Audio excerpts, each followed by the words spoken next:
দরবেশ বাবা আমাকে গুহার ভিতরে একা পেয়ে যেভাবে আমার সাথে কাজ করল, গল্পটি সম্পূর্ণ শুনলে আপনাদের মেশিন দিয়ে টপ টপ করে পানি চলে আসবে। আপনারা হাতের কাজ করতে বাধ্য হবেন। তাই হাতের কাজ করার আগে হাতের কাছে অবশ্যই টিস্যু রাখবেন।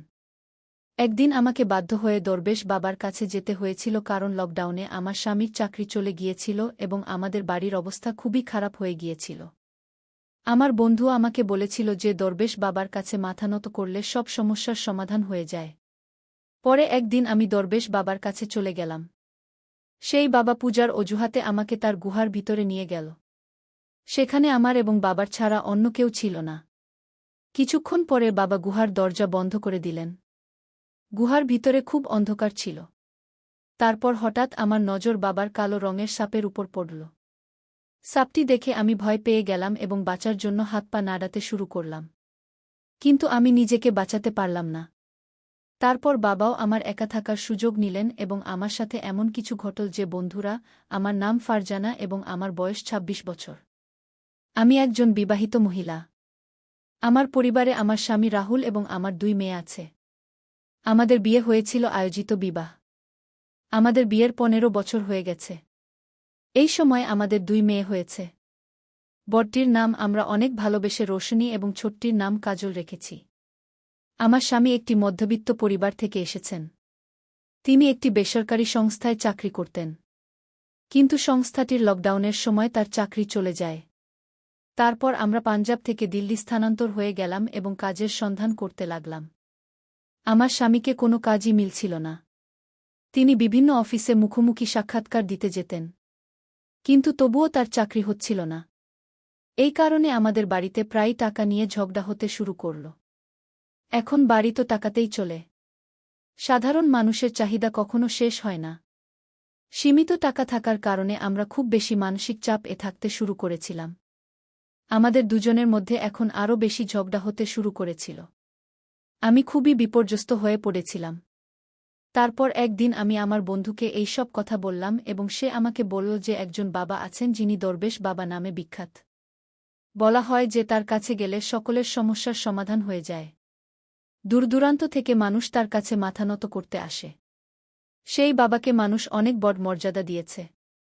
বলা হয় যে সেই বাবা মনের শক্তি দেন এবং মানুষের দুঃখকষ্ট দূর করেন। আমি আমার স্বামীকে এই সব কথা বললাম। আমার স্বামী এই সব কথায় বিশ্বাস করতেন না। তিনি আমাকে বললেন, তোমার যদি যেতে হয় যাও, কিন্তু আমাকে এই সবের জন্য জোর করো না। আমি ইতিমধ্যেই খুব বিপর্যস্ত গিয়ে আমি ভাবলাম যে আমি আমার স্বামীকে বাবার কাছে যেতে বেশি জোর না করাই ভালো। যদি তিনি আমাকে যেতে বারণ করে দেন। পরে আমি একাই চলে যাওয়ার সিদ্ধান্ত নিলাম, কারণ আমার স্বামী আমাকে যাওয়ার অনুমতি দিয়েছিলেন। আমাদের বাড়ির অবস্থা খুবই খারাপ হয়ে গিয়েছিল। তাই আমি বাধ্য হয়ে দরবেশ বাবার কাছে যাওয়ার পুরো প্রস্তুতি নিলাম। আমি ভাবছিলাম যে হয়তো তার কাছে আমাদের সমস্যার সমাধান আছে। পরের দিন আমি গোসল করে একটি ভালো শাড়ি পরে বাবার আশ্রমে চলে গেলাম। বাবা দেখতে ৮৫ থেকে ৫০ বছর বয়সের মনে হচ্ছিল। তার চারপাশে ভক্তরা বসেছিল। তার ২ পাশে ২টি মেয়ে প্রায় ২৫ বছর বয়সের, সাদা শাড়ি পরা দাঁড়িয়েছিল। বাবা ভগবান এবং শক্তির কথা বলছিলেন। সৎসঙ্গ শেষ হওয়ার পর সবাই একে একে বাবার সাথে দেখা করতে যেতে লাগল। যখন আমি তার কাছে পৌঁছালাম, তিনি হাসলেন এবং আমাকে আশীর্বাদ দিলেন এবং বলতে লাগলেন, মা, তোমার কপালের রেখা দেখে মনে হচ্ছে তুমি গভীর কষ্টে আছ। বলো, কি কষ্ট? বাবাজি তোমার কষ্ট দূর করে দেবেন। কল্যাণ হবে। পরে বাবাজি অন্যদের সাথে দেখা করতে লাগলেন এবং আমাকে অপেক্ষা করতে বললেন। আমি পাশে বসে অপেক্ষা করছিলাম। সবাই চলে যাওয়ার পর বাবাজি আমাকে ডাক পাঠালেন, তখন আমি তার কাছে গেলাম। বাবাজির সাথে তার ২ জন সেবিকাও ছিলেন যারা সাদা শাড়ি পরেছিলেন। একজন শিষ্যও ছিলেন যিনি ধুতি পরেছিলেন। বাবাজি আমাকে তার সামনে বসালেন এবং পূজা শুরু করলেন। তার সেবিকা পিছনে দীপ নিয়ে দাঁড়িয়েছিল। বাবাজির চোখ বন্ধ ছিল এবং তিনি তার ঠোঁট নাড়াচ্ছিলেন। মনে হচ্ছিল যেন তিনি মনে মনে কোনো মন্ত্র জপ করছেন। তারপর বাবাজি চোখ খুললেন এবং আমাকে গম্ভীরভাবে দেখে বললেন, যার ভয় ছিল তাই হয়েছে মেয়ে, তোমার জন্মপত্রিকায় দোষ আছে। যার কারণে তোমার পরিবারের উন্নতিতে বাধা আসছে। এর জন্য তোমাকে পূজা করাতে হবে। এর চিকিৎসা করতে হবে। বাবাজির কথা শুনে আমি একটু ঘাবড়ে গেলাম। আমি বাবাজিকে বললাম, বাবাজি, আমি খুবই সমস্যার মধ্যে দিয়ে যাচ্ছি। আপনি কোনো পূজা বা উপায় বলুন। আমি কোনো পূজা করাতে রাজি আছি। পূজায় যত খরচ হবে আপনি আমাকে বলে দিন। আমরা খুবই বিপদে আছি। তাই আমি আপনার কাছে এসেছি। তখন বাবাজি বললেন, কাল তুমি স্নান করে নতুন কাপড় পরে সিঁদুর ছাড়া এবং মঙ্গলসূত্র ছাড়া আশ্রমে চলে আসবে। আমরা কাল থেকে পূজা শুরু করব। মনে রাখবে এই পূজার কথা কাউকে বলো না, না হলে বিঘ্ন ঘটবে। আর বাড়িতেও কাউকে কিছু বলো না যে আমি কোথায় যাচ্ছি। হয়তো আমি বলে দিতাম যে আমি কোথায় যাচ্ছি, তাহলে ভালো হতো। কিন্তু বাবাজি বলেছিলেন যে পূজায় বিঘ্ন ঘটবে।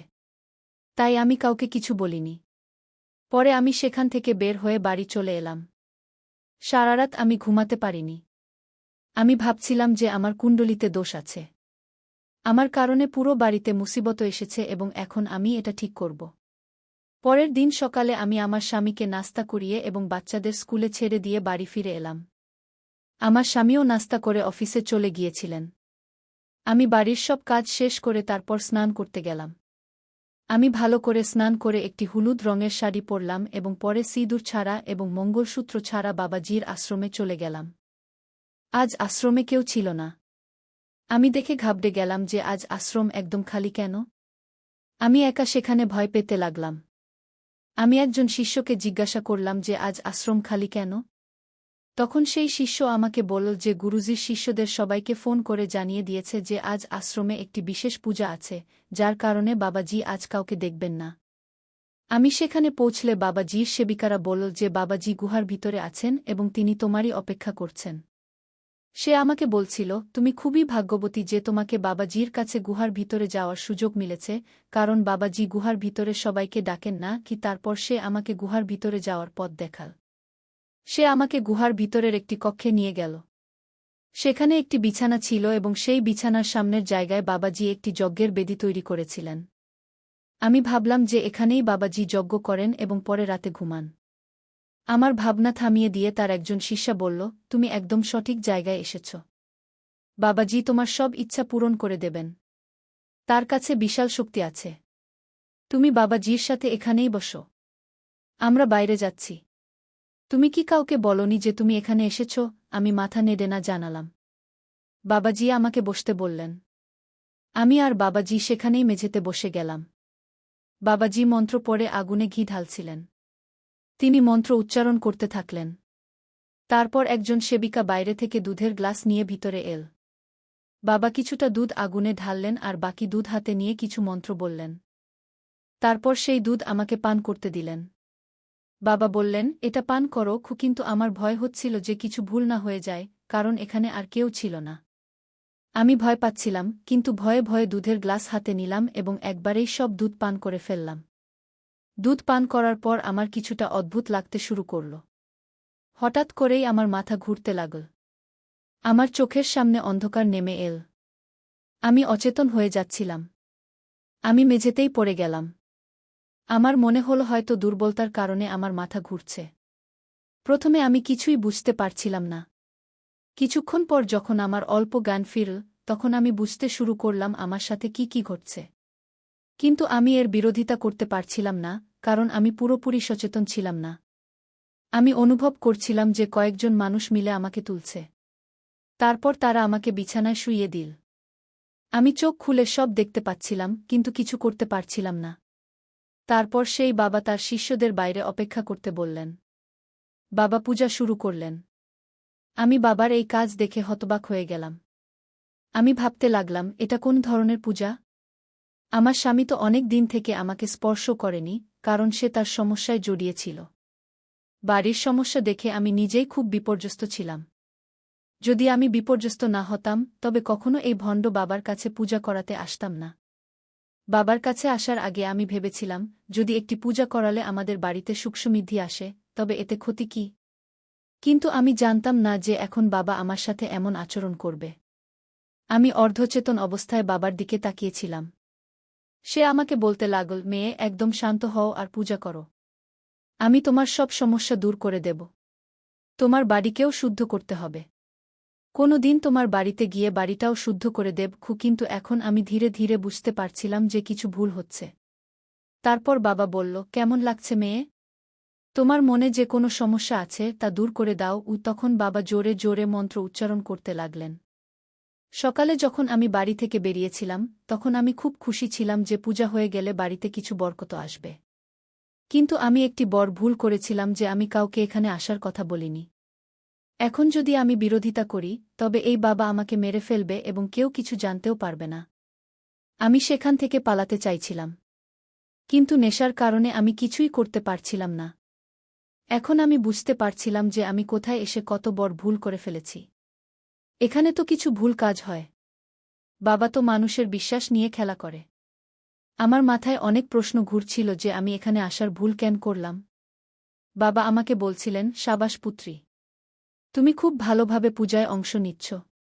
তুমি এভাবেই পূজা করতে থাকো। আমি তোমার ঘরের সব সমস্যা দূর করে দেব। কিন্তু আমি তো জানতাম বাবার কোনো সমস্যা দূর করছেন। আমি সেই দিনই ঠিক করে নিয়েছিলাম, একবার আশ্রম থেকে বের হয়ে গেলে আমি এই বাবাকে ছাড়ব না। আমি ভালোভাবেই বুঝে গিয়েছিলাম বাবার ডেরায় কি কি অন্যায় কাজ হয়। এখন আমাকে বাবার ডেরায় হওয়া অন্যায় কাজের খবর ফাঁস করতে হবে। যদি আমি এমন না করি, তাহলে কে জানে এই বাবা আর কত নারীর শরীর নিয়ে খেলবে এবং কত ঘর ধ্বংস করবে। মাধ্যমের সময় প্রায় 2 ঘণ্টা পর আমার জ্ঞান সম্পূর্ণ ফিরে এল। বাবা আমাকে বললেন, পুত্রী, তোমার পূজা সম্পন্ন হয়েছে। এখন তুমি বাড়ি যেতে পারো। তোমার সাথে সব ভালো হবে। আমি খুব ভালোভাবে পূজা করেছি এবং মন্ত্র উচ্চারণ করেছি। এখন তোমার স্বামীর নতুন চাকরিও হয়ে যাবে এবং তুমি সুখে জীবন কাটাবে। কিন্তু আমি তো দৃঢ়প্রতিজ্ঞ ছিলাম যে বাবার মুখোশ উন্মোচন করবই। যদি আমি এমন না করি, তাহলে এই বাবা সরল মানুষদের তার জালে ফাবে এবং তাদের লুটতে থাকবে। তারপর বাবাকে ছেড়ে দিয়ে আমি গুহা থেকে বের হয়ে এলাম। আশ্রম থেকে বের হওয়ার পর আমি অনেক ভেবেচিন্তে সরাসরি পুলিশ স্টেশনে চলে গেলাম। পুলিশ স্টেশনে গিয়ে আমি বাবার বিরুদ্ধে অভিযোগ লিখিয়ে দিলাম। বাবা আমার সাথে যা যা করেছিলেন, আমি সবকিছু সেখানে বলে দিলাম এবং পুলিশকে নিয়ে বাবার আশ্রমে পৌঁছে গেলাম। পুলিশ বাবাকে গ্রেফতার করল। আজ সেই বাবা জেলের ভেতর তার অপরাধের শাস্তি ভোগ করছে। যখন আমি সেই বাবার বিরুদ্ধে আওয়াজ তুললাম, তখন পরে আরও অনেক মেয়ে সামনে এল যাদের সাথে বাবা অন্যায় করেছিলেন। বাড়ি যাওয়ার পর আমি সাহস করে আমার স্বামীকে সবকিছু বললাম যা বাবা আমার সাথে করেছিলেন। আমার স্বামী আমার সব কথা বুঝলেন এবং আমাকে বললেন, আমি এই কারণেই এই বাবাদের বিশ্বাস করি না। যারা বাইরে থেকে একরকম দেখায় আর ভেতরে অন্যরকম হয় গিয়ে। তিনি আমাকে বলছিলেন, যদি আমি তোমাকে সেই বাবার আশ্রমে যেতে বাধা দিতাম, তাহলে তোমার মনেও এই বাবাদের প্রতি বিশ্বাস থেকে যেত। আর তুমিই বা আমার বাধায় থামবে কেন? এখন আমার স্বামীর চাকরিও হয়ে গেছে। আমি যে বাবার বিরুদ্ধে অভিযোগ করেছিলাম, তাতে আমার স্বামী আমাকে পুরোপুরি সমর্থন দিয়েছিলেন এবং আদালত সেই বাবাকে যাবজ্জীবন কারাদণ্ড দিয়েছে। সে জেলের ভেতর তার অপরাধের শাস্তি ভোগ করছে। আমার প্রিয় বন্ধুরা, যদি তোমরা এমন আরও ইন্টারেস্টিং গল্প শুনতে চাও, তাহলে চ্যানেলটি সাবস্ক্রাইব করো এবং বেল নোটিফিকেশন অন করে রাখো। কমেন্ট বক্সে বলো আমার এই গল্পটি তোমাদের কেমন লাগল। কাল আবার এমনই আরেকটি ভিডিও নিয়ে দেখা হবে। ধন্যবাদ।